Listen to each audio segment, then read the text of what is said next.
মানে এমন না যে প্রিপারেশন বন্ধ করে দিলে এখন থেকে আমার চান্স হয়ে যাবে, রেজাল্ট খারাপ হয়েছে প্রিপারেশন বন্ধ করে দিলে মনে হয় ভালো হবে, না, বন্ধ করাটা কোনো ক্রমেই সলিউশন না। আমি আমার এক্সাম্পল বলি। ফার্স্ট অফ অল, তোমরা জানো আমার এইচএসসি তে রেজাল্ট কি? আমার এইচএসসি তে রেজাল্ট কি এটা কি জানো? আমার এইচএসসি তে কিন্তু গোল্ডেন ছিল না। সো অনেকেই হয়তো জানো না, আমার এইচএসসি তে কিন্তু গোল্ডেন ছিল না, আমার কিন্তু বাংলায় এ প্লাস মিস ছিল। সো বাংলায় যখন এ প্লাস মিস ছিল, তখন অ্যাকচুয়ালি সত্য কথা, যখন আমি বাংলায় রেজাল্টটা পাইলাম, বাংলায় এ প্লাসটা মিস, তখন আমার পড়াশোনার জেদ আরো বেশি বেড়ে গেছিল।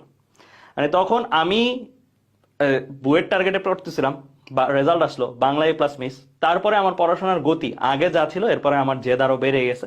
কারণ বাসা থেকে এমন একটা সিচুয়েশন ছিল, সবাই ডাউট দিচ্ছিল আর কি, যে বুয়েটে তো গোল্ডেন লাগে বা ইঞ্জিনিয়ারিং এ তো গোল্ডেন লাগে, সো গোল্ডেন যদি লাগে তাহলে তো পরীক্ষা দিতে পারবো না। তারপর আমি ইঞ্জিনিয়ারিং প্রিপারেশন, আমার বাসার পরিস্থিতি এরকম ছিল যে আমি কিন্তু বাসার ইচ্ছার বিরুদ্ধে, মানে বাসায় চাইতেছিল আমি মেডিকেলে পড়ি, আমি বাসার ইচ্ছার বিরুদ্ধে আসলে ইঞ্জিনিয়ারিং এর প্রিপারেশন নিচ্ছিলাম, এবং তার মধ্যে আবার এ প্লাস মিস। চিন্তা করো অবস্থাটা কিরকম।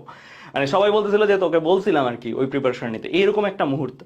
তো ওই মুহূর্ত থেকেও আমি চিন্তা করছি যে না, যে কোনো একটা কিছু করে হলেও আমার চান্স পাইতেই হবে, বুয়েট হোক, আর কে চুয়েট, রুয়েট, কুয়েট, চুয়েট যেগুলো আছে সেগুলো তো আমার হইতেই হবে। তো ইনফ্যাক্ট আমি দেখলাম যে চান্স পাইছে, এবং মজার ব্যাপার যে আমাদের ব্যাচে বুয়েটে যে ছেলেটা সেকেন্ড ছিল